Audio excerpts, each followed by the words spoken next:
Hey guys, it's Mina. Welcome back. On this episode, Field Yates and I are going to be talking about the QB carousel. Please take a minute to subscribe to the show so you don't miss any new episodes. If you don't already, rate it, 5 stars please, and leave a review. Remember that my mom reads them all. Before we get to today's show, I want to tell you about another great ESPN podcast, That's What She Said, with Sarah Spain. On this week's episode, Sarah talks with ESPN investigative reporters John Barr and Dan Murphy about their new book, Start by Believing, which chronicles the failures at every level to report and properly investigate the sexual abuse crimes committed by Larry Nassar. It's truly a great book. You can find That's What She Said wherever you get your podcasts.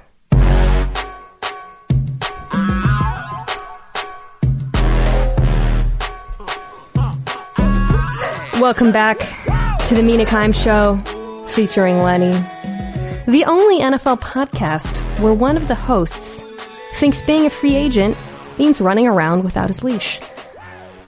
Before we get to the subject of today's episode, the quarterback carousel, we've got some breaking NFL news, Field Yates. I don't know if you saw this. I know I'm a little more on top of news than you.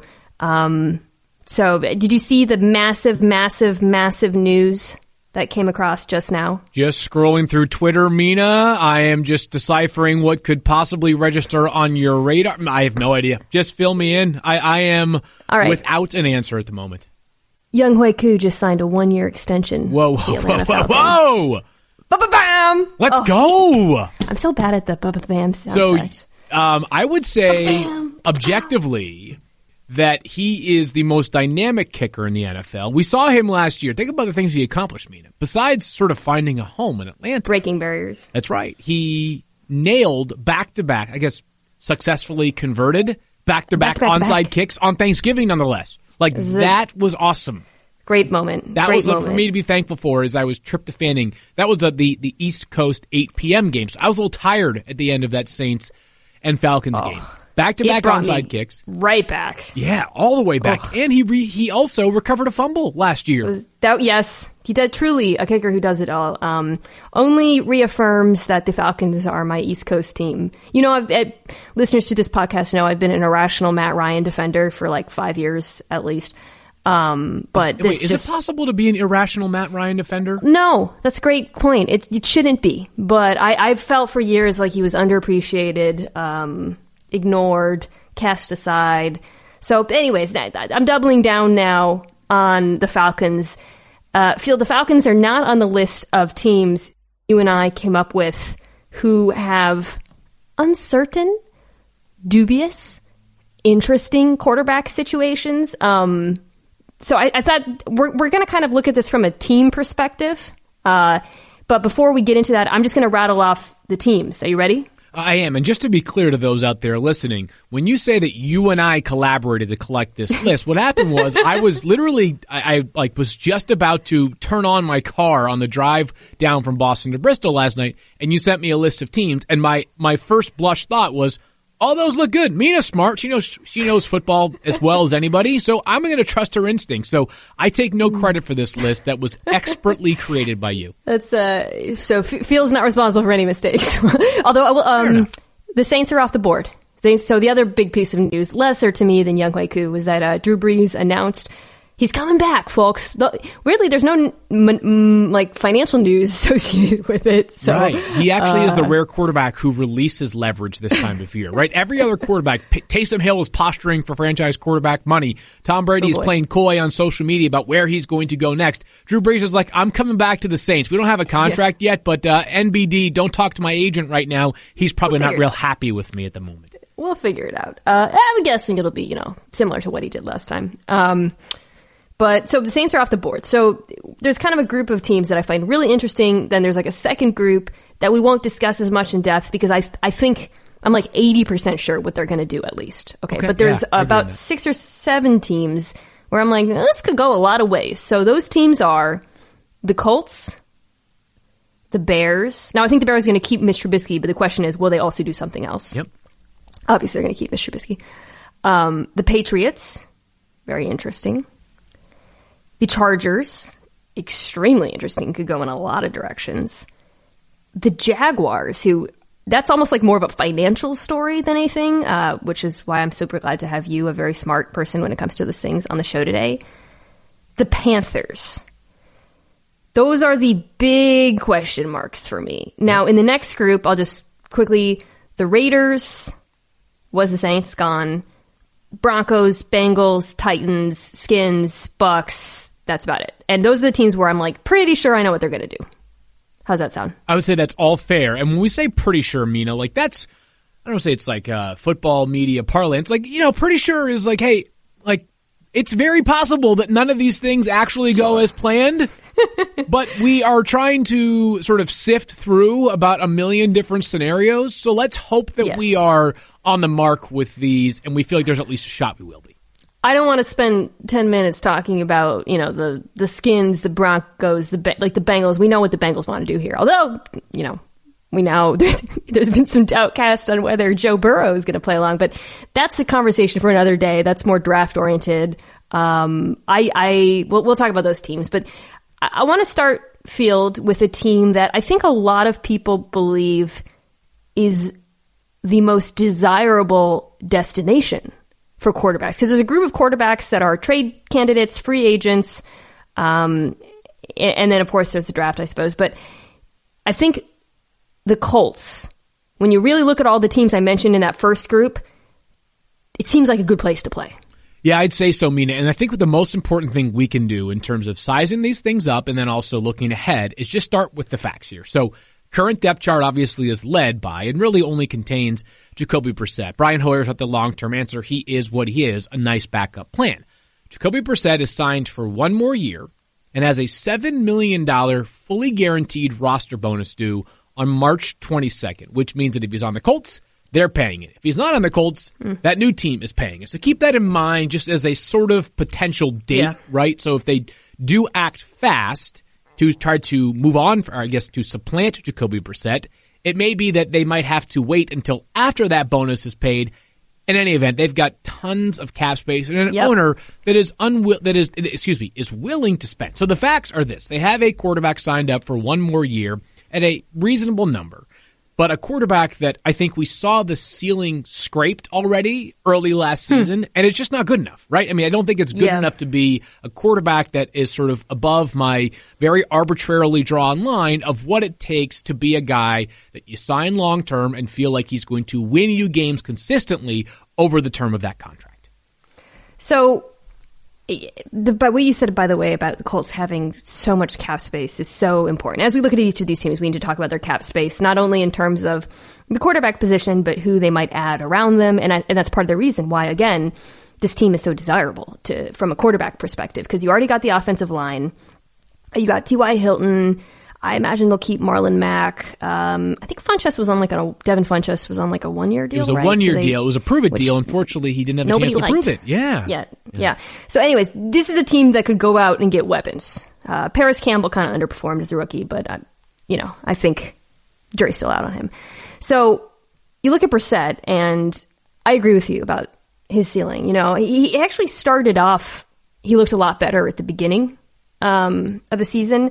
By the end, he finished, so you look at his numbers, 21st in QBR, 21st in adjusted yards per attempt, and you think that's pretty good. But then you realize it was basically what I call like a bumper bowling offense, right? Like they really didn't ask a lot out of him, and he didn't try much, and he wasn't that successful. I mean, he in fact underperformed relative to what was schemed up for him, finished 31st in completion percentage over expected completion percentage, which is the next gen stat I really love. We use a lot.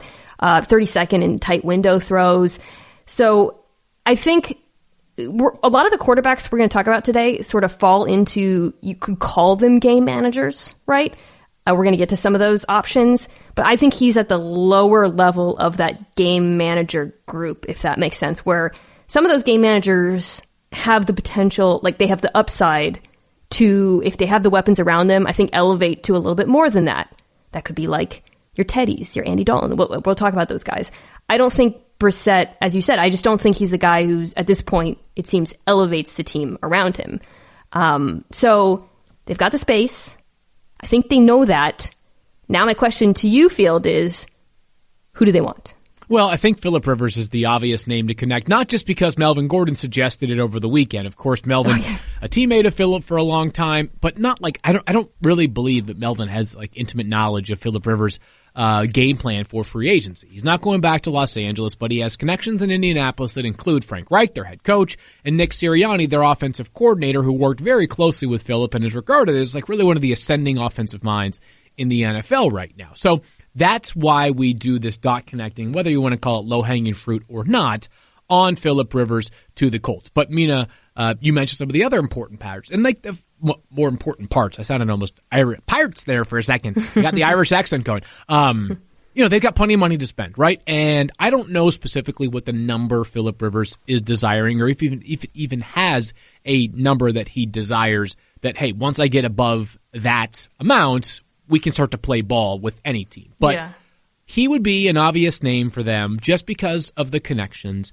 And a lot of people have pushed back, because a few days ago I noted on Twitter that the Colts are about as primed to make a move and be aggressive this offseason as any team. They've got tons of cap space. They've got an excellent GM who's got 3 top 45 picks, and they are also a roster that's relatively, the boxes have been checked at a lot of the key spots. And pushback has been, that's where they were each of the past 2 years. No, they were not each of the past 2 years, because there's a difference this year compared to those 2 years. Andrew Luck at this point last year was still the Colts quarterback of the future, and arguably the most, even if he wasn't quite as young as someone like Patrick Mahomes, considered one of the, if not the ultimate building blocks in football. It's different this year. You have a long-term quarterback question mark that it's hard to find a quarterback, and even though Phillip Rivers is not a long-term option in the sense he's not going to play for 5 more years, like I think if you're examining your window for the next 3 seasons, wouldn't Phillip Rivers be a reasonable option if you're Chris Ballard and needing a quarterback stability, or needing quarterback stability? Yeah, that's an interesting idea, because one thing that strikes me at Rivers' field is he might be willing to do like a 1 year, right? I'm not saying that the Colts want that or anything, but I think you're not going to get that with Brady unless he resigns in New England, I believe, or at least financially. But I could see Rivers saying, you know what, let's go for the Super Bowl 1 year, $30 million or whatever. And I could see Indianapolis saying, okay, like let's draft a guy. And that's a whole other, they're 13th. They're picking 13th, right? Yep. 13th.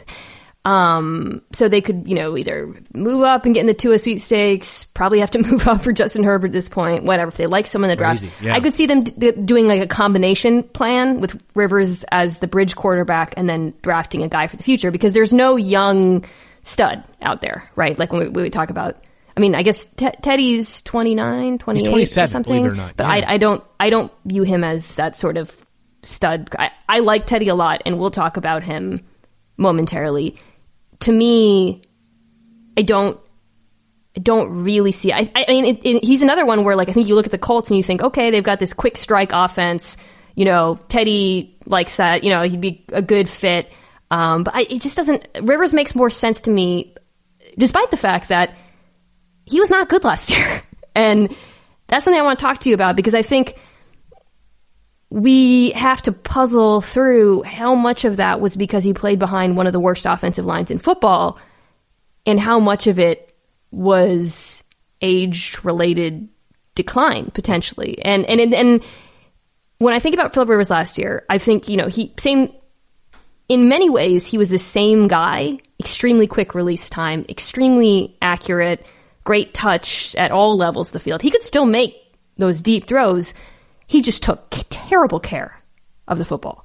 So I ask you this, Field, do you think Indianapolis looks at how he played last year and is concerned about how volatile he was? Well, so when you're evaluating a guy that you would like to acquire, Mina, you're certainly locked in more on the positives rather than the negatives, which include an absurd amount of turnovers and careless plays, as you alluded to. And you sort of started this conversation with, is it more about the people around him or the player and his age-related decline? Let's be honest, it's probably somewhere in the middle. But never, I think we always, I will just point to how often NFL personnel people think about context, and coaches too, think about context with quarterback play. And the extreme example, and I say extreme and that's totally underselling it, is Patrick Mahomes playing it at Texas Tech, where every game he knew if they didn't score 55, they had no chance of winning. So that led to a certain style of play from Patrick Mahomes that some people, hey, too erratic with the football and too many risks and things like that. I get it. That's a very, very extreme example. But the reason why I mentioned that is some of what Phillip Rivers did last year was like, hey, listen, if I'm not taking chances on some of these throws that I understand, and a lot of people that are watching this are going to say, like, what are you doing? We have no shot. The defense was not quite as good as it was, I would say, a year prior, at least in some ways that felt objective to me. And then the offensive line, as you mentioned, Mina, like offensive line was again poor. Melvin Gordon was not there for much of the season. It felt like they were constantly playing from behind last year. That I think it did sort of alter the way that we perceive Phillip Rivers, because I'm not saying he was not at least partially responsible for putting them in bad spots, but they were often playing from a less than ideal spot for a quarterback to look like a stud player. What, you mean to tell me Phillip Rivers was trying to mount comebacks with less than 2 minutes in a football game? All of us on Sunday afternoon live for like what is around 7:15 Eastern time on Sunday afternoons to find out how Phillip Rivers and the Chargers will find a way to lose yet another devastating Sunday affair. I think it's really you make a lot of really fair points about context, because like playing behind the Colts offensive line and playing behind the Chargers offensive line are playing two different sports. So yes, totally. I don't think we can underestimate how different quarterbacks can look. And I think that's why, like Phillip Rivers is definitely like a YOLO quarterback. Like he's like a much milder version of like a Jameis, right? Where you're going to have a little bit more volatility with him, but you also have that upside that I said that I think has been proven to be missing with Teddy. Let's talk about Teddy here, actually, because I don't think there's not a natural fit for Teddy right now. And I do think the Colts would be one of the teams that we talked about that could be a candidate. I think Jeremy Fowler reported a couple days ago that he's expected to have like a strong market. I think he did. Yeah, I think so. But by the way, deal was being thrown around. So Jeremy's word, I don't know about twisted, but just to be fair to Jeremy, the number that was floated on the internet, which it's the internet, so you got to take it with a grain of salt, was that he was saying $30 million. To my knowledge, I've yet to see anywhere where Jeremy actually mentioned that $30 million per year figure for Teddy Bridgewater. Jeremy's phrasing, from what I have seen and saw, and then also seen on Twitter, is basically he's expected to have a strong market. And Mina, you and I texted about this, I think this was around like 1 Eastern time, so almost 4 hours ago, and I was saying I'm having a hard time finding a fit as well. I've since come up with a team, but I can't take credit for it. Do you have a team that comes to mind? So it's not the Colts for you? It's not the Colts. Okay. Tell me the team now, and then we'll skip to that team. So I'm not. It's and then we'll talk about it's not my idea, but I did NFL Live today, and we had Adam Schefter on Glow Point for a couple of segments, and he mentioned the idea that the Bucs could be a suitor for Teddy Bridgewater. And what's fascinating about that is a lot of things, right? I know. That sounds crazy. Yeah. Wait, a Bruce Arians offense with Teddy Bridgewater. Like the antithesis, right? That doesn't make any sense. Right. No risk it, no biscuit versus like, Mr. whatever it is, like 5.8 yards per attempt or something last year during that 5-game sample size as the starting quarterback for the Saints. But I think that some of the Jameis stuff, I don't think Bruce Arians is just coach speaking us when he talks about how like you've got to examine all your options, and he's got to, he's made no mystery they're going to do their diligence on quarterbacks. They're familiar with Teddy. They play in the same division, at least for the past couple of seasons. But besides that, like I'm really striking out. So you think the Colts could be a actually, I want to stay on the Bucs for a second because I think that's really interesting. Because basically, you and I are talking about. I think when we talk about these quarterbacks that are available, like we're not talking about the horrible quarterbacks or the elite quarterbacks, right? We're talking about quarterbacks who could go a lot of different ways or are very context dependent. Like if you're even in the mix here, and I, by the way, I'd put Tom Brady in this group at this point, where he is in his career. You're not a sure thing. Yep. And those are two kinds of quarterbacks that it's a kind of a philosophical question. Do you want the guy who's going to execute, take care of the football, or do you want a more volatile option where you're going to get a lot of turnover-worthy throws, but you also have a guy who can, lead a comeback or make big plays with some degree of frequency. Now, obviously, like we said earlier, Jameis is the extreme version of that, right? I look at the Bucs, and I wonder if they'd be better off with the safe guy now, because Todd Bowles is building something special on that defense. I think we really saw that at the end of the year. And they've got great playmakers. I think there's holes on that offensive line, and there's still question marks. I know I said it was crazy because I can't imagine Arians and Teddy, but I kind of like his fit with that football team, if that makes sense. Yeah, no, I think you're right, because the formula could change a little bit, right? It doesn't have to be win by scoring 37. It could be, let's be better in the secondary, which they were, I thought, during the second half of last year, and then be really good against the run. I'm not trying to pander to you, local Washington Huskies enthusiast, but, and I'm sure you have watched him. Vita Vea. He's been awesome. Was ridiculous last year. Like, it's absurd. Like, we're not supposed to. Defense is good. Yeah, it is good. We're not supposed to care about 350-pound defensive tackles because they can't play enough snaps, they can't rush the passer, yada, yada, yada.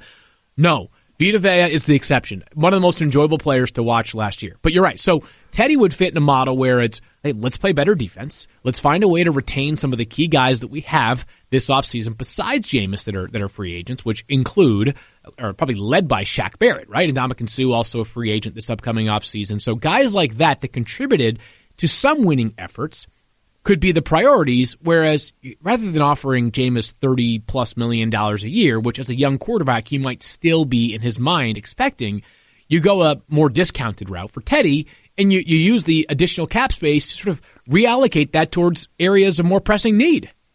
The offensive line. Yeah, sure. Well, you just threw a bomb into this list, because now you've convinced me that's a fascinating idea. Again, it's hard for me to envision with Bruce Arians, but sure. Yeah, I'm with you. God, I feel like Bucs fans would love it, Chase. Oh my God. Would love, no turnovers. It'd be really nice. Listen, we need it. We need Jameis in our life because he's great for our Twitter, right? He is great for us on Sundays. He's great for Twitter. He is a match made in social media heaven. But the Bucs may not necessarily, they care not for our likes and retweets, all right? They care for wins. They care for eating W's. And that's what that may be why Jameis is not the quarterback. Is there a team, just while we're here, like maybe the Chargers, that you could see going for Jameis? So everything is about price, right? Everything is, of course. I know I'm stating the obvious there. He'd be a free agent. He would be a free agent. He's going to not expect anything to come cheap. The Chargers, interesting. I don't know. There's going to be it's like musical chairs. There's going to be an odd man out. Yeah, I was going to say, Mina, it's hard to necessarily, like, one domino could all of a sudden change the landscape of like 4 or 5 teams, right? Like that could dramatically change how, what a current quarterback sort of job security feels like. Moreover, I always talk about this with I mentioned this a little bit earlier. Coaches are stubborn, and that's that's a very good thing in a lot of ways.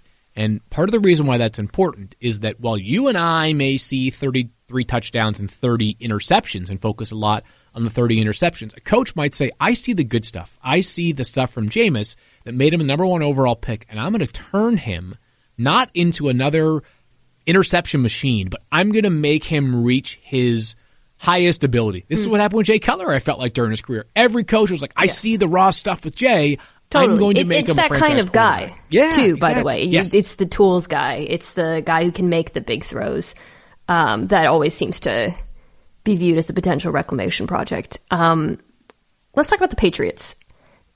I'm convinced Brady's just going to go back here. And increasingly I see our colleagues saying, I don't know, this might be it. And I just don't see it.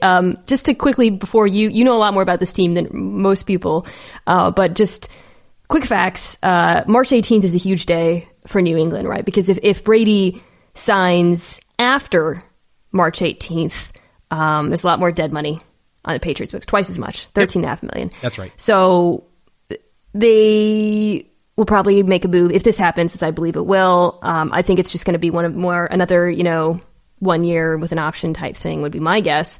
They have a fair amount of cap space. They have some free agents they have to re-sign.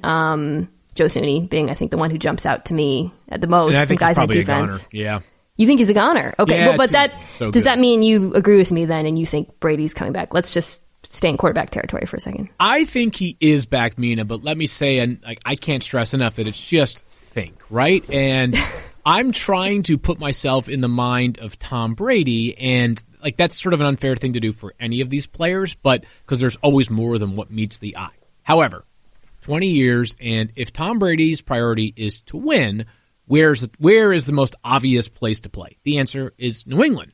If his priority is to make money, that runs counter to a guy who I actually think that the Tom Brady has taken a discount narrative has been dramatically overplayed during his career. But it's clear that he is not looking to just to get every last penny of what he can based off of how his career has played up until this point. I think he cares about and respects some of the players that have preceded him that are considered legends, and I think that he has seen the good and bad of leaving a team other than the one that he has played for exclusively during his career. And I think Tom probably would be saying to the Patriots, another thing that I laugh at, by the way, is so I think it's fair to say that Tom Brady would like for the weapons to be better next year than they were this year. But Mina, it's like they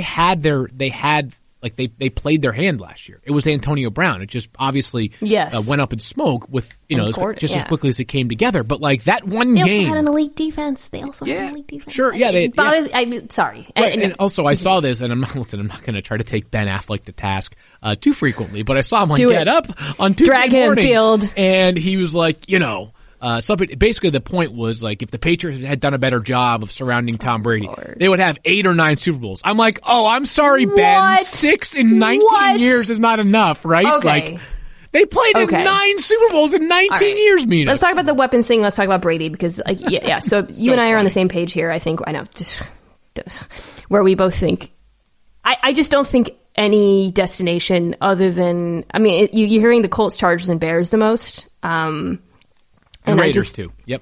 And the Raiders, right? First of all, I don't really yes, the Colts have Keenan Allen. Chargers have Keenan Allen. Yep. Or pardon me, Chargers rather, and they're going to probably resign Hunter Henry, I think. But terrible offensive line. You think Brady wants to play behind that offensive line? No. The Colts have the offensive line. They don't have better playmakers by much, in my opinion. I think it's a toss-up at best. I think Edelman and Brady, it's probably a better fit, Tom Brady to Edelman, than it is Tom Brady to T.Y. Hilton, right? Brady not throwing down the field. Right. And then I actually love the Bears' weapons. We'll talk about the Bears in a second, but I don't think their situation with Mitch Trubisky, I don't think that's the direction they're going to go in. So we'll talk about the Bears. But so Patriots make the most sense to me. So here's what I want to talk to you about. How good is Brady now? So, obviously, not a great season last year, but the counter, and I think this is a totally valid counter, is that his receivers they did not get open. They really just didn't get open. Yep. And, and that manifests itself in the numbers, how bad he was under pressure. Although I do believe, because that's always been his confidence, this ability to, his pocket footwork and ability to get rid of the ball quickly, and also his kind of ability to throw from anywhere. That kind of dissipated last year. I think a lot of it is due to the receivers. I do think those are things that do tend to decline a bit with age. I think sometimes people just think they can't throw a deep ball. No, there's a lot of things, little things. That said, I think if he had better receivers, he's still a plus quarterback. I don't think he's a great quarterback, but he's still the best option of all the guys we're talking about. Yeah, I would say he's the best option of all the players we're talking about. I still think if properly surrounded with weapons, given the system that they run, that within the context of what they want to do, he would be one of the 5 best options in the league, right? Which is options, yes. And I don't mean amongst the available options. I mean if they were starting from scratch and they could pick anybody, Tom Brady would be one of their 5 most preferred. Ooh, you think so? Yeah, I do. I'm not just with you there. The mental processing of everything they want to do within that system, I think he speaks. He is the language. He doesn't speak it. He is the language of the Patriots offense. Last year, what I saw that was different from previous years was probably too many throws. I'm not talking about missed throws where contested catch situation, it just falls, an inch or two away from the intended target, but not far too many, but throws that I thought were like layups for Tom Brady that he missed compared to last year. Decision making a little bit more rushed than I've seen in previous years. Other than that, Mina, I think a decent amount of it is attributable to, the weapons around him and just the lack of middle of the field presence. There was basically no threat other than outside on the edges. And when I say outside on the edges, I mean a lot of that is within 5 or 6 air yards of line of scrimmage. There was so little vertical threat from the Patriots last year that defenses basically just said when a team enters the red zone, it changes the passing route tree because you've got a natural boundary in the back, right? The Patriots, it felt like their entire route tree was what you would have in the red zone because they had no vertical threat down the field. Yeah. They need a tight end. Yes, they obviously. Do. I just kind of wrapping it up, looking at their weapons and who they might add and who the free agents are. I was just looking at the list this morning. It's not actually that great of a group. Emmanuel Sanders jumped out to me as the guy they probably should have gotten this year. Yeah. And I think what we saw him do in San Francisco is just so perfect for this Patriots offense. It's a bad year for wide receivers in free agency. Not great. It's the inverse of last year in this sense, in that I think pass rushers will get paid handsomely this offseason in free agency. Whereas last year, a lot of teams said, hey, we have the draft coming around the corner. It's going to be a great class. This year, and yet, wide receivers will not get paid in bunches, I don't think. It's a tough offense for rookies, and if you're really focused on the near and present with Brady, I don't think the New England just be like, okay, this is the best wide receiver draft of the last 10 years. We can just... So it's a little tricky. I think you're going to want to look at free agents, potentially even trades. It's not a lot. You just need a tight end and one more receiver, really. It's not... I'm with you, Mina. I'm with you. I know it seems really bad last year, but it's if the starting point for your wide receiver group is insert one more wide receiver that's good, plus Julian Edelman, plus Mohamed Sanu, who... he'll be better. He'll be much better. Yeah, plus N'Keal Harry, that's fine as a wide receiver group. We assume, hey, it's only 4. How many teams have, 19 wide receivers that just, up and down the depth chart are good? Also, draft guys in the later rounds, too. You know, I mean, we'll do draft pods, but increasingly I feel like NFL teams should just draft a ton of receivers and see how that goes. Yeah. Before we get to questions, I just quickly with the Bears, I mentioned I think they're going to start Trubisky. I just gave away my idea for them. They're going to start Trubisky. This is the perfect situation. What they want is a Tannehill scenario where they bring in a cheap backup and then he's going to get the opportunity when Trubisky looks like Trubisky. That's just how I see this playing out. I don't think they're not going to go after a big guy because they're going to give Trubisky that shot. I just think that's inevitable at this point. Yep. So Mariota was one who came up a lot when Mark Helfrich was there because obviously from college, Helfrich is gone. But I like his... So they brought in Bill Lazor, I think last with Cincinnati, right? Yep. And then John DeFilippo.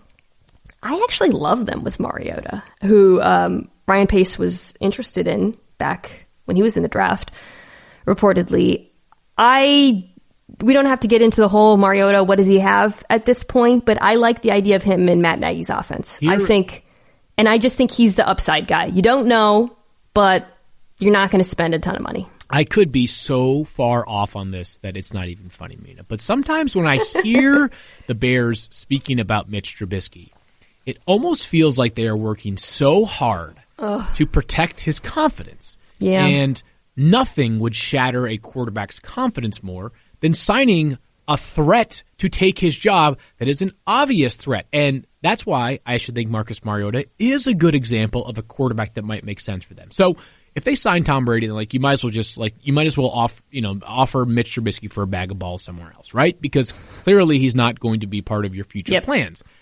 But if you sign Marcus or Rivers, exactly. Any of these, get out of that tier. It's not going to happen. But if you offer, or if you sign someone like Marcus Mariota, there are going to be enough people that are going to, first of all, it's not going to be for major money. He's not a threat. He's so Marcus, nice. Another failed former number 2 overall pick, right? It could be one of those where it's, you could paint it as we really feel like there's good value and depth here in having Marcus. He's an A-plus teammate, a guy that we think has a chance to help us if we need him behind Mitch in case of an injury like we saw last year when Mitch got hurt.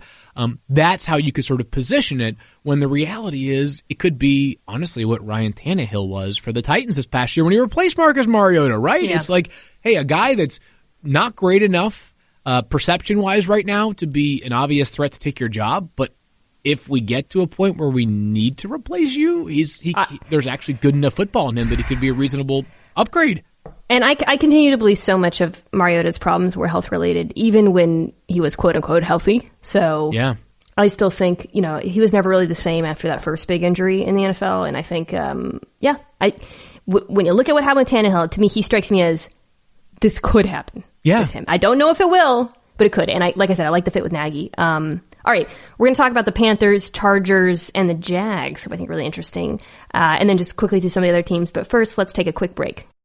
You could be headed to a game or going on an epic road trip. No matter where your travels take you, Marathon can help you get there with quality top-tier gas. Marathon gasolines are formulated with STP additives. They keep your vehicle running at peak performance by optimizing fuel economy, removing those ugly deposit buildups, and reducing emissions. And right now, you can get 5 cents off every gallon every day with Make It Count rewards from Marathon. Plus, you can earn points for additional savings on fuel, airfare, hotels, and more.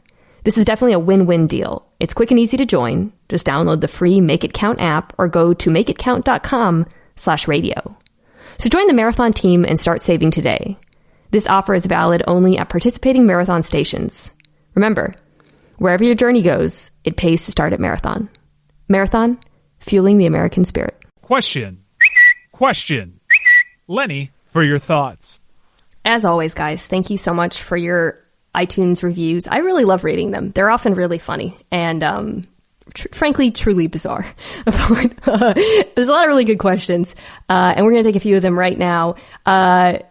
Field, I feel like we might have a difference of opinion on this one. Daddy. Is that the actual handle? Daddy? Yeah, it is, yeah. Asks, is Matt Patricia the right guy in Detroit?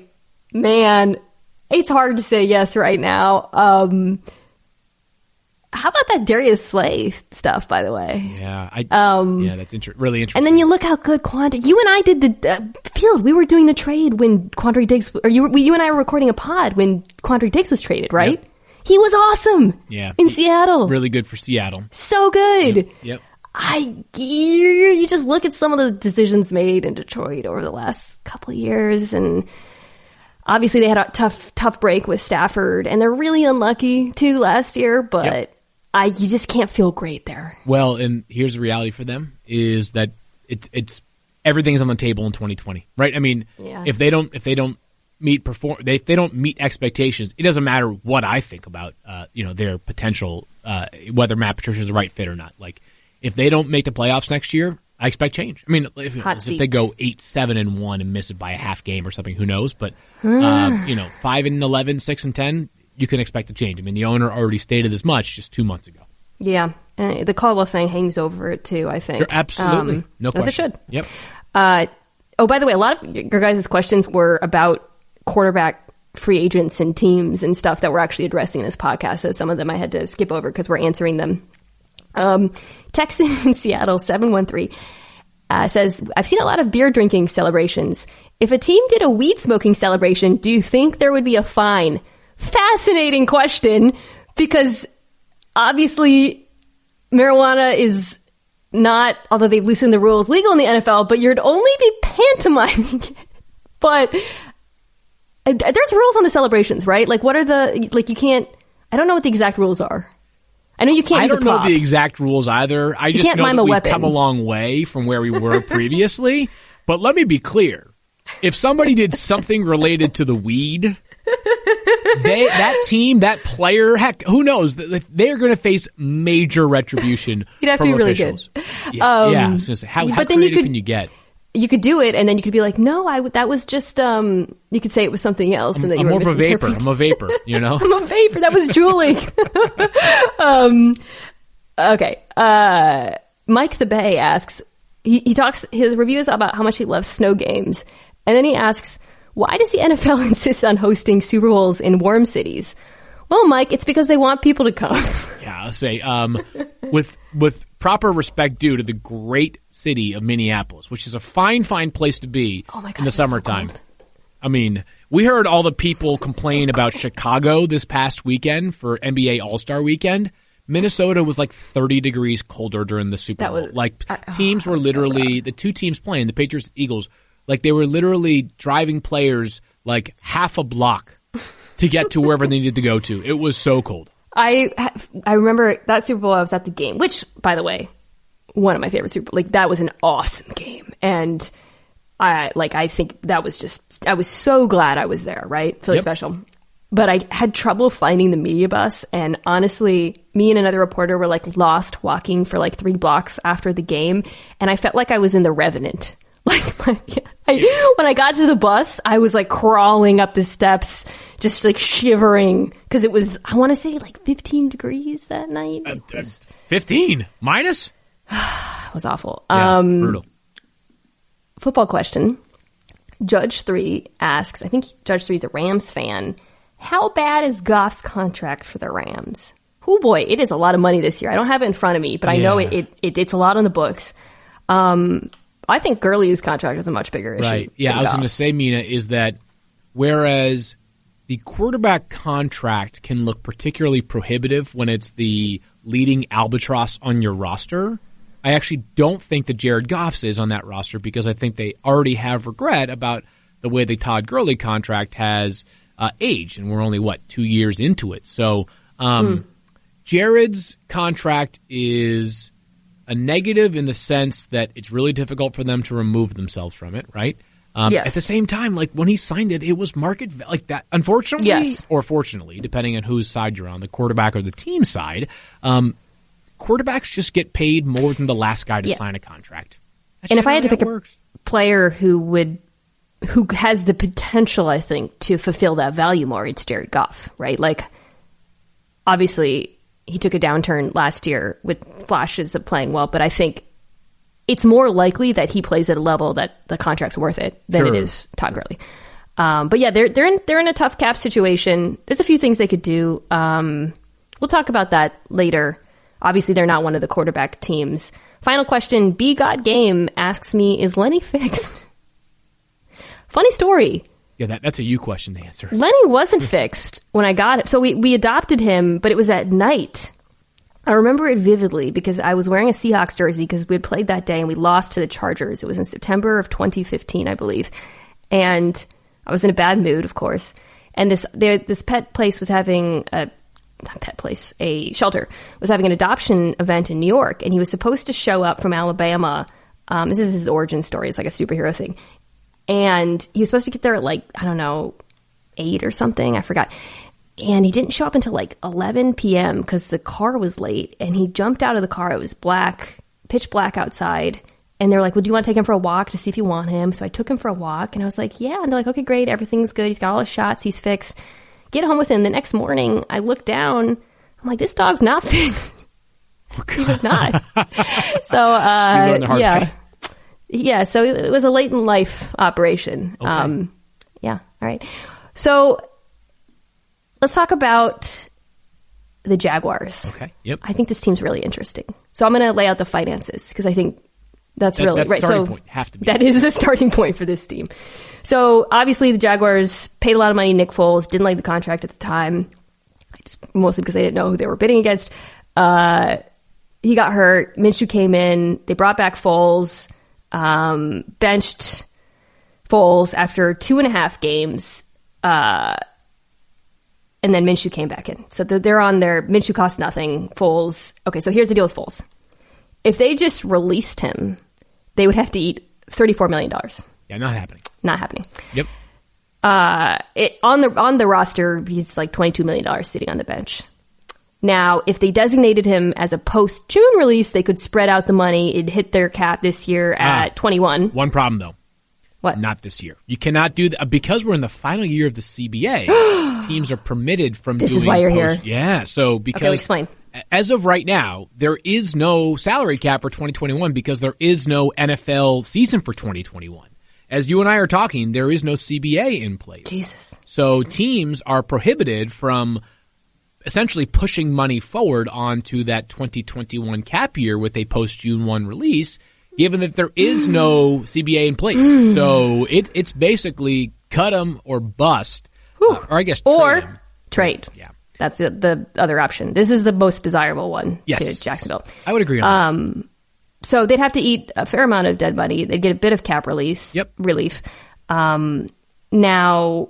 Yeah, they would have to eat, in terms of dead money, 18.7. Yeah, 0.7. Okay. Right. Yeah, it's $6.25 million, which is 1/4 of his signing bonus times 3, because there are 3 years left on the deal. In any event, it's a lot of money, but if you're trading him, it accomplishes a few things. But I want to get to something that I think is overlooked often in a moment. But just, obviously you would get some compensation.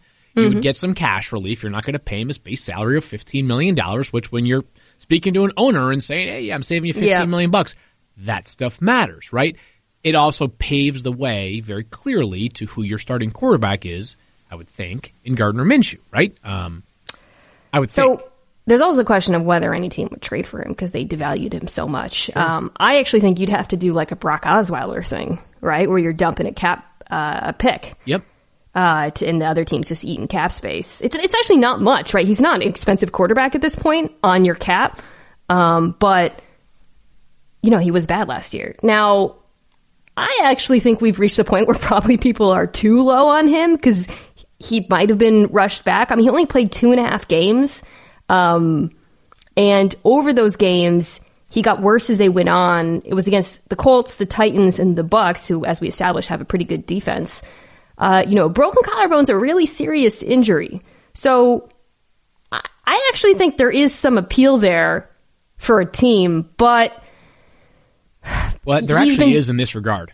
Yes, because of the finances, yeah. Right, he's got no guaranteed money after 2020, Mina. If you're trading for him, it's, 1 year, $15 million. $15 million? Yeah, it's like nothing. And if he plays well, you've got him for 2 more years at $35 million, which is a bargain. Great deal for the next team. Yeah, so I actually think there's fairly So maybe low there is a risk trade market for that of some of the teams we're talking about. But to go back to, so if they do all this, the Jags are not in a good cap situation. So it's Minshew, right? That's if they get rid of Foles, it's not like any of these other quarterbacks we're talking about are really options for them. To me, I think it's Minshew. I like Minshew. I think right now he's like in that 17 to 25 range. Yeah, I call it the sliding scale of quarterbacks. That on a given week, he could be one of the 12 best quarterbacks in football, right? And then on other weeks, he could be a top 22 or top 24 quarterback, which that generally leads you into purgatory. The difference between him and most quarterbacks on that sliding scale, Mina, is that he makes Nothing. money in NFL terms, so it gives you a chance to build your roster elsewhere. Yes, and that's the thing. That's part of the reason why I like it, Field, is because I think the Jaguars and another team that we're about to talk about, they just got to clean up their books and start over at this point, right? And you're paying him nothing. You can do that. See, maybe he takes another step forward and you change your mind. But this team is not going to be good next year. Right? I mean, I would think no. Probably not, rather. Sorry. Right. Oh, by the way, I like the Jay Gruden. Great with Minshew. Yeah. West Coast offense. Yep. Love that. But they just don't have a lot of talent. They don't have. Yeah, they have some bloated contracts that will probably. Heck, by the time this podcast goes up, some of those guys could be cut. But here are a few things that Jacksonville is lacking, and I do want to hammer home one point that I forgot to get to earlier. Is they don't have an identity anymore, right? Their identity is Gardner Minshew, which is not that that's a bad thing because he was tons of fun last year, Mina, but that shouldn't be the identity for a team that 2 years ago was knocking on the door of the Super Bowl because of a dominant defense, an excellent ground and pound running game. Like, they've come a long way, and not necessarily in a progressive manner since that time. They are no longer a dominant defense. They can be a very good defense, but they are not a dominant defense right now or anymore. Offensively, they really sort of changed the course of how they operated last year, and can't say it was to great success, but it's not like they were playing. They weren't the Chiefs prior to it. I don't know what their identity is. That's one. I think that they need to really sort of hone in on leadership on the offense side of the ball, which is really tricky if you have a quarterback question mark. And That was the point that I was to sort of and I'm not saying you and I are at all alone in this, and I'll speak only for myself, is that during this time of the year, we commoditize these players so frequently, right? It's, hey, you trade Nick Foles for a third, and then next thing you know, you've got 8 picks, and then you can sign somebody for 4 years and $20 million, give them $10 million guaranteed. Okay, great. All sounds well and good. Trade Nick Foles to Chicago for their 4th round pick, whatever. That's really hard to do for an organization that has humans inside their building every single day. And I'm not saying that this is something that's unique to the Jaguars, but simply that we make these decisions so simple, and we make them almost like, chemistry equations.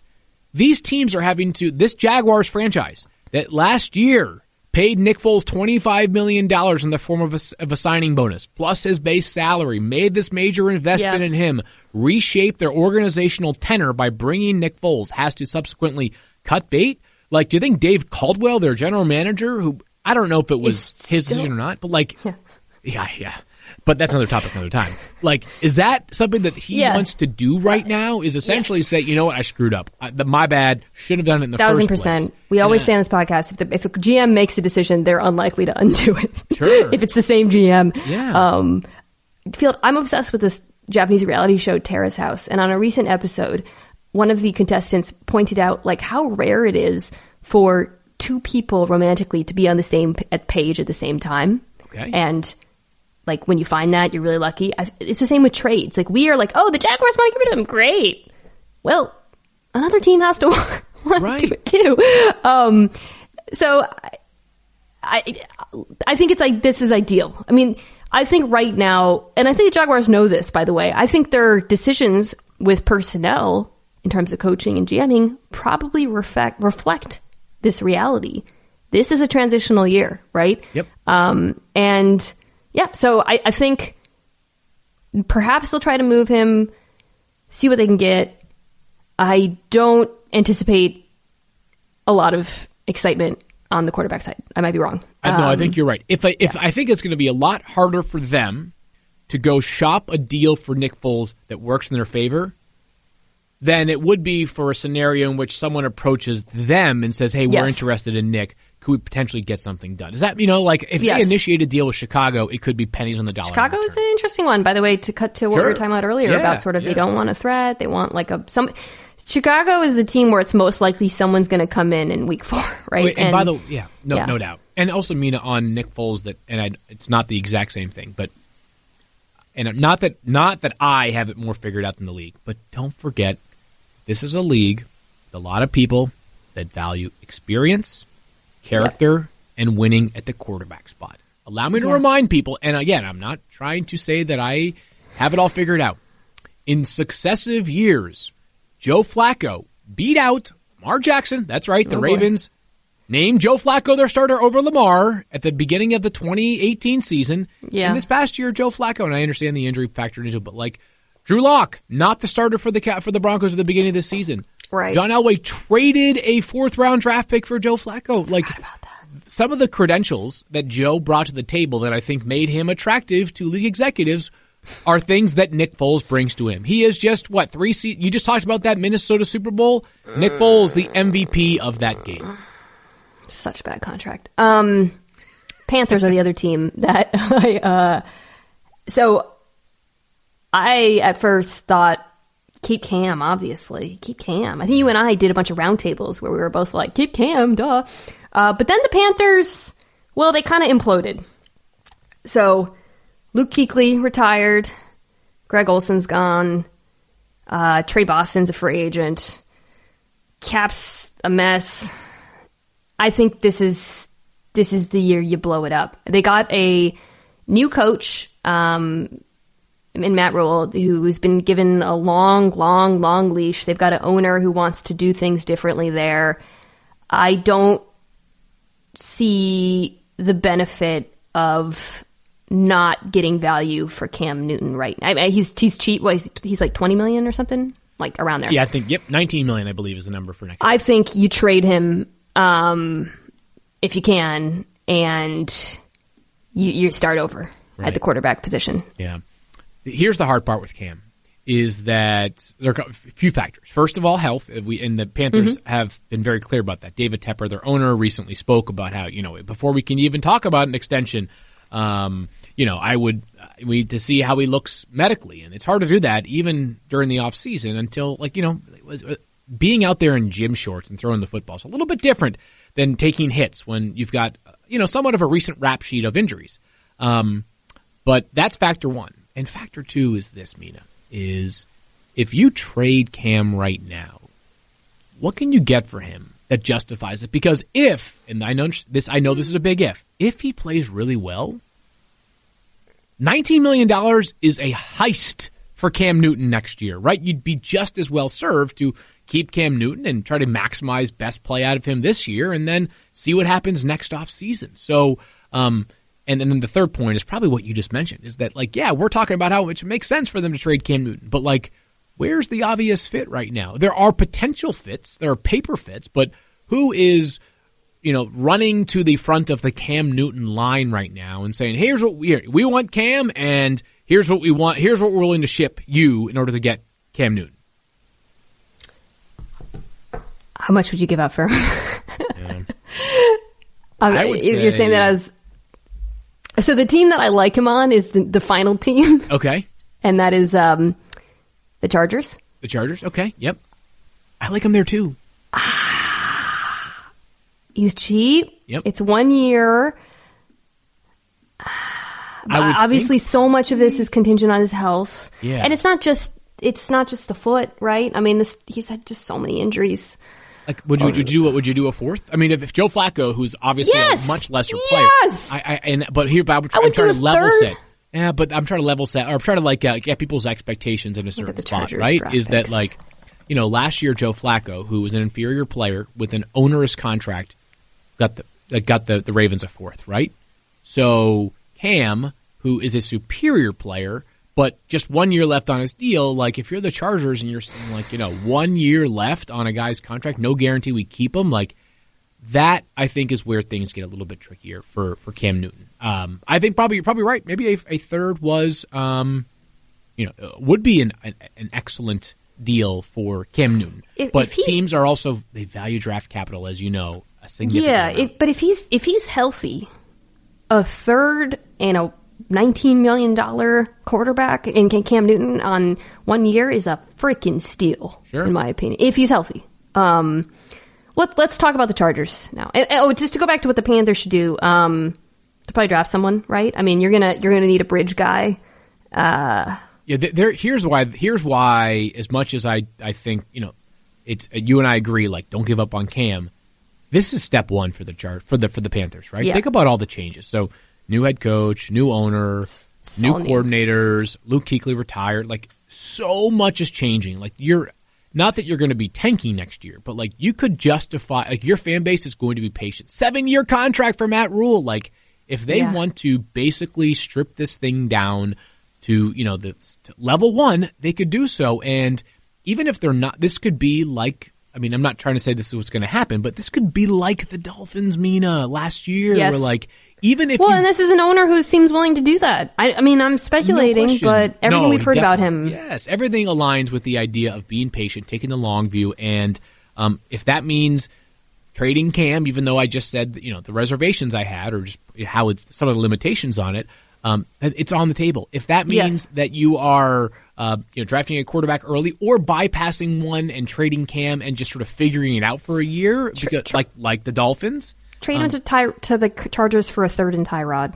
And then you're not tanking. It would be fun. Yeah, it would be fun. You cut Dontari Poe. I mean, they've got a ton of I mentioned Trey Boston, but McCoy, Bradbury. I mean, the free agent list is long here.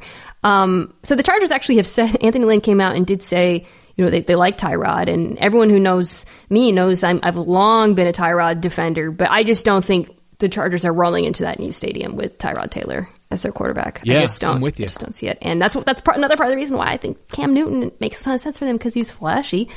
Chargers are a desirable team. I said the Colts were the most desirable team. I think the Bears are desirable, but like I said, I think they're limited in what they're going to do. I love the Bears' weapons. That's a whole other thing.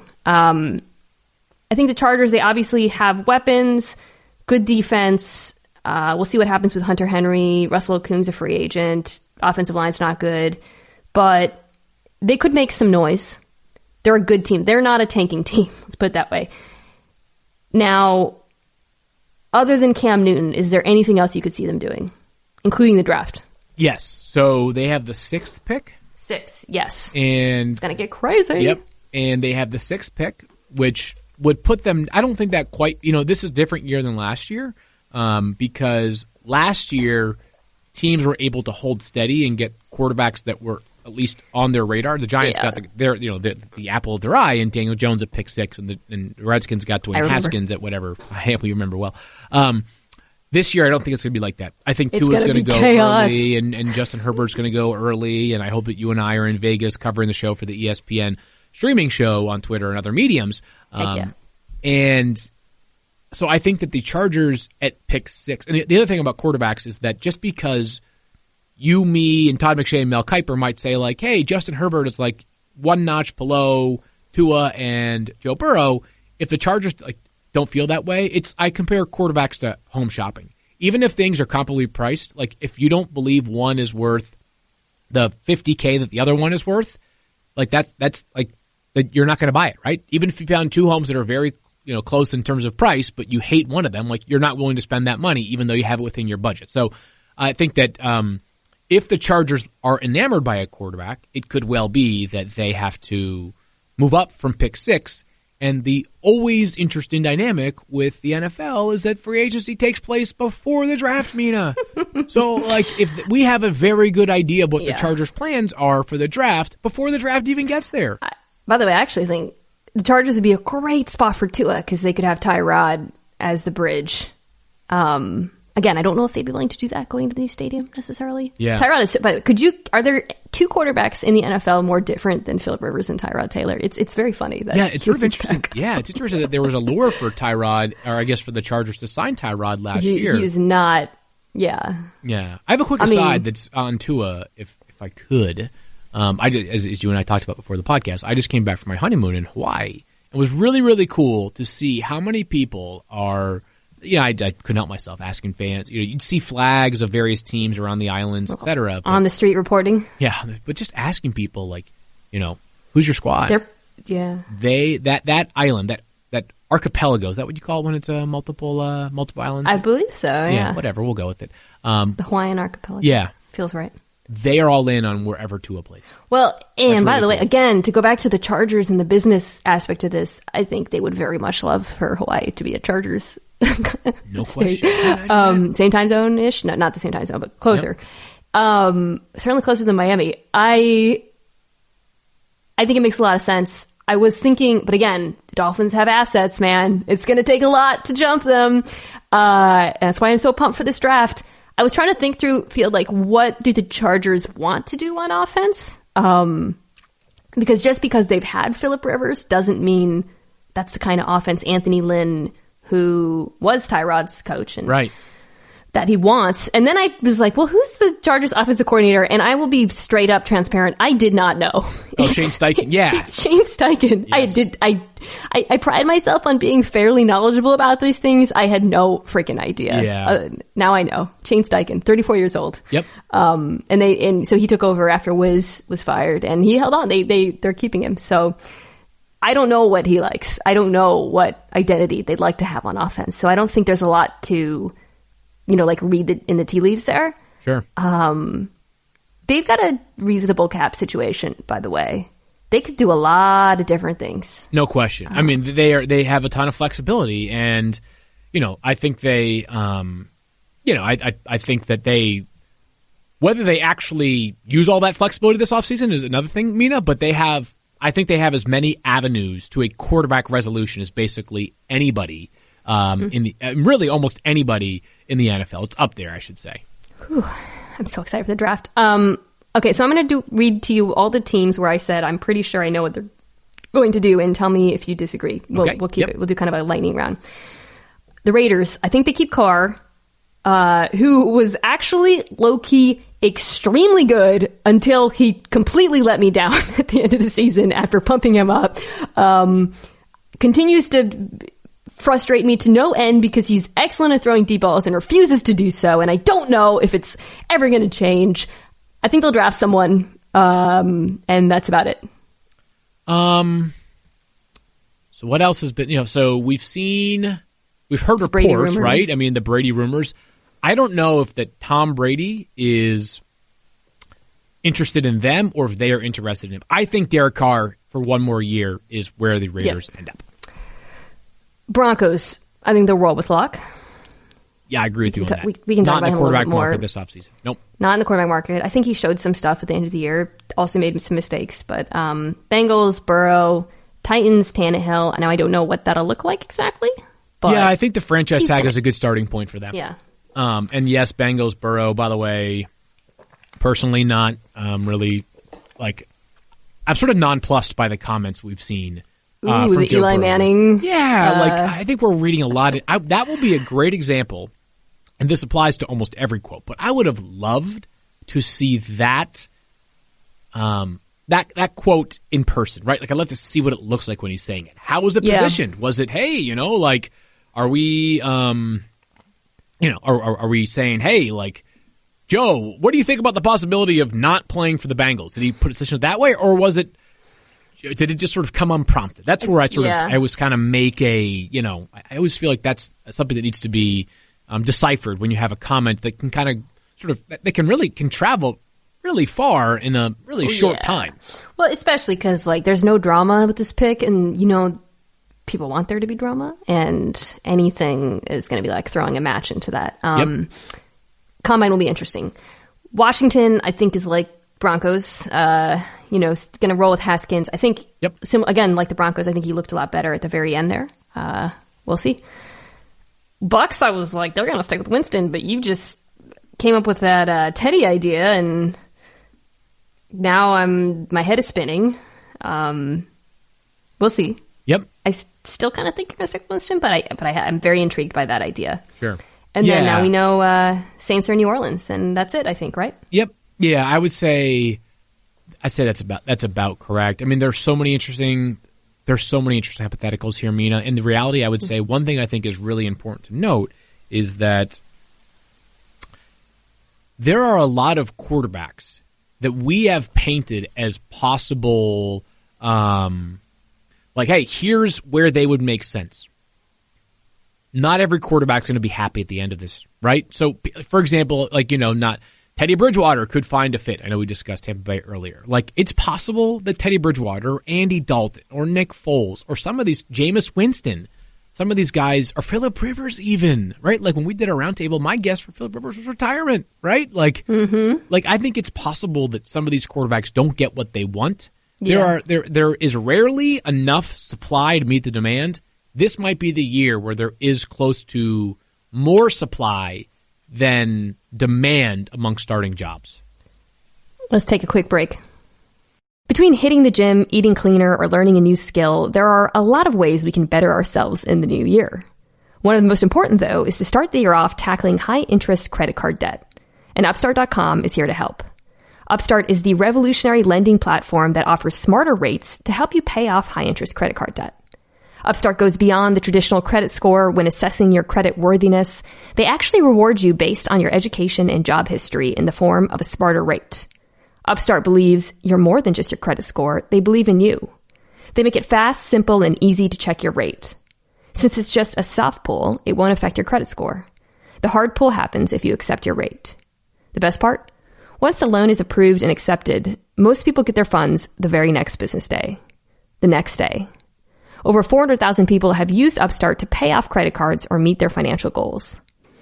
Free yourself from the burden of high-interest credit card debt by consolidating everything into one monthly payment with Upstart. See why Upstart is ranked number 1 in their category with over 300 businesses on Trustpilot. And hurry to upstart.com/Mina to find out how low your Upstart rate is.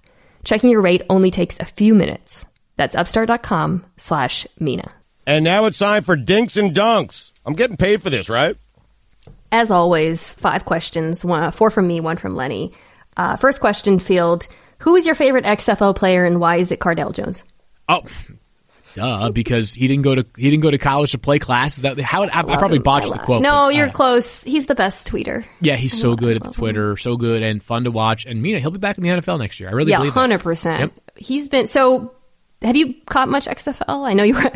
Yes, the great part about Hawaii is that you wake up and you're watching the XFL. It's like, hey, 9 a.m. roll to bed. It's like, here's Diana Rossini talking to Cole Boozer right now. Like, hey, Cole, like, how many PBRs did you throw back? And I love the line of questions. So, it's great. Yeah. My feeling, I'll do more XFL on this pod at some point. There's basically 3 teams that are enjoyable to watch. Okay, I agree with that. Yep. DC, Houston, and St. Louis. Yeah, I noticed, I think I saw something like 2 games so far have actually hit the over.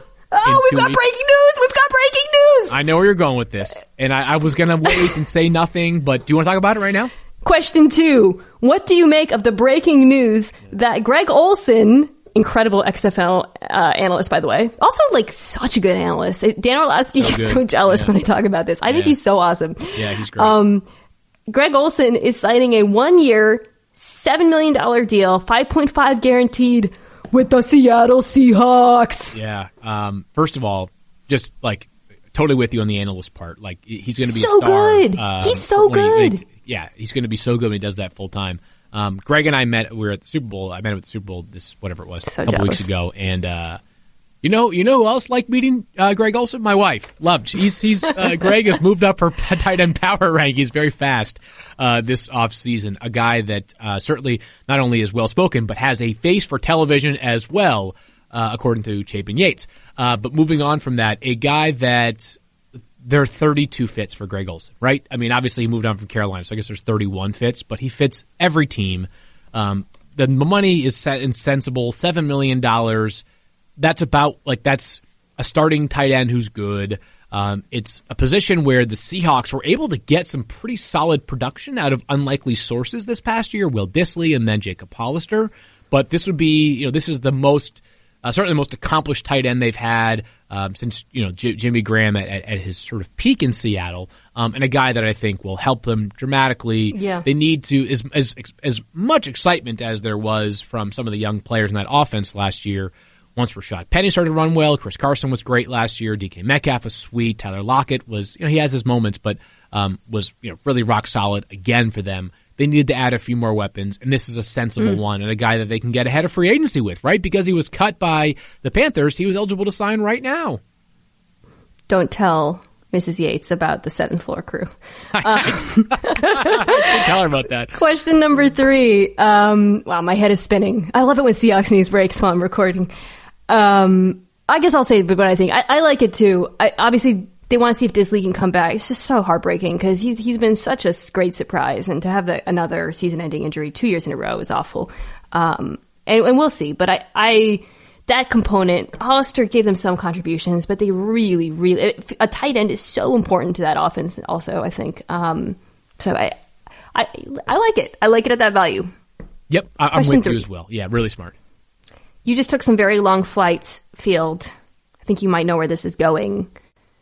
Pro or anti-recline? Yeah, anti-recline for the most part. Was your caveat that only on overnight flights? Yes. Yes. Because I did fly back overnight from Hawaii to Boston, and I found myself I was in one of those extra legroom seats with the person behind me in the same situation, and I did have a slight recline, not a full recline, but a slight recline once it got to the middle of the flight, and I was at the point where I'm in and out of sleep, but just alert enough to realize a couple inch recline would make me slightly more comfortable. But totally, during a regular flight, I'm flying in Indianapolis next week for the Combine, right? It's midday from Boston to Indianapolis.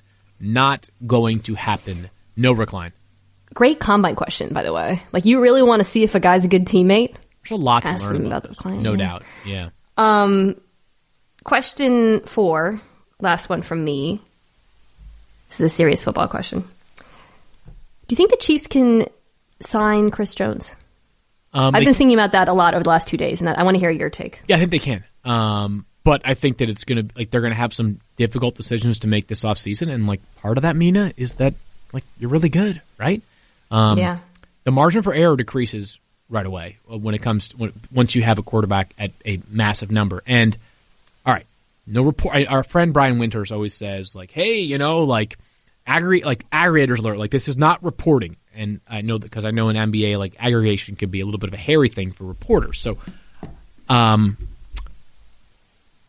Clark Hunt, the Chiefs owner, made a comment that, like, basically said, like, we'll know the right time for Patrick Mahomes' extension. Doesn't necessarily have to get done this offseason. I think there's like it would seem logical, there's like a 99% chance that it does get done, Mina. But it's like, is it at least possible that, like, it doesn't get done? I don't know. I mean, they have been aggressive with some other contracts early in players' careers, Eric Fisher and Travis Kelce amongst them. But, like, until that Patrick Mahomes deal is done, they technically have a bit more flexibility, but they're going to have to make some difficult decisions, the likes of which will include someone like Sammy Watkins, who will not be back at the current cap number of, I believe, $21 million next offseason. So I think, next season, I should say. I think it's possible they keep Chris Jones, but it will be at the cost of other players that at what point we'll view as part of their core. It's tough for them because of the Frank Clark contract. Yeah. Yep. It's challenging, and their needs in the secondary. I think they're actually in a really good they're in a really good place on offense, aside from obviously Mahomes financially. But it's tough, man. If how many teams have two guys on the defensive line with, like, gigantic contracts? Yeah, it's rare. It's pretty rare. Yeah. I kind of think they're going to try to do the D Ford thing again. Yeah, tag and trade. Wouldn't be surprised. Tag and trade. Yeah. And I think there'll be value for him. Yep. I also think if they just tag him, he might not play. I mean, to me, strikes me as a real holdout contender. And Mina, he just got that ring, right? Like, yep. It's a little bit different. Like, you've tasted one of the, the fleeting things in football, and now, hey, second round pick, go get your money now, right? Like, I'm a Super Bowl champion for life, and I was a huge part of that run. Now let me go take care of mine, right? And in the same way that, imagine if it was Patrick Mahomes who decided to hold out, you know what players would say? Respect it, man. Like, you deserve your coin, right? So why should we view a defensive lineman as dramatically different? I understand the quarterback's the most important part of the roster. I'm not naive to that, and that Patrick Mahomes is the best quarterback in football, right? But so great. Yeah, that's uncontroversial. Yeah. I love that we can all just say that. It's so nice. Right, I know, right? It's so simple. Sorry. Yeah, I don't know. It's tough. So I think that, like, if a guy wants to go get his, like, I think we have to apply same standards, right? We can't just say, like, oh yeah, like, Chris Jones isn't selfish, hold up, what are you doing, dude? Like, okay, well, if this was somebody else on the roster, aka Patrick Mahomes, like, would we have that same feeling? So it's an interesting thought. He's homegrown. He's second round, and they paid Frank Clark. I mean, yeah, I don't think I can hold anything against him. Final question, as always, is from Lenny. Lenny's a big fan of your Twitter account. Loved your tweet about Jameis Winston, the goodbye 30-30, hello 2020 when he got the LASIK. But he noticed it was on February 12th, and he wants to know how your wife felt about you tweeting jokes during your honeymoon, and also apparently watching XFL football. Yeah, so here's one of the great things. My wife is a content capturer herself, right? And she loves Instagram, and she was prolific in taking photos during our honeymoon. And actually, that tweet came middle of the day, and we had just been on, like, an adventure that she had captured a ton of photos. So she was like looking through some of the shots that she had captured, and I was like, oh, this is like my chance to open up the Twitter, just see what's happening in the world of football, right? So I had a window to capture or to see what was happening while she was looking through all of her photos. So it kind of was like I was in a safe space. But it's it's such biding your time on your yeah, and here's what I would say is that, like, while ESPN doesn't require us to they don't require us to even be on Twitter or, like, tweet at a particular frequency. Like, here's the reality, Mina. Like, yeah, I would say don't use your job as an excuse. No. Here's what I was going to say is that, like, you and I, like I say, I really believe this. Like, part of, like, it has been a huge conduit, or, like, it has been a huge part of people sort of understanding and knowing us, and listen, like that. So along those lines, like, the reality is it's going to be hard for me to ever fully disconnect. Even, like, I mean, fully, entirely, like, put Twitter away for, like, and just not, like, totally ignore it. You know what I mean? The memes never sleep.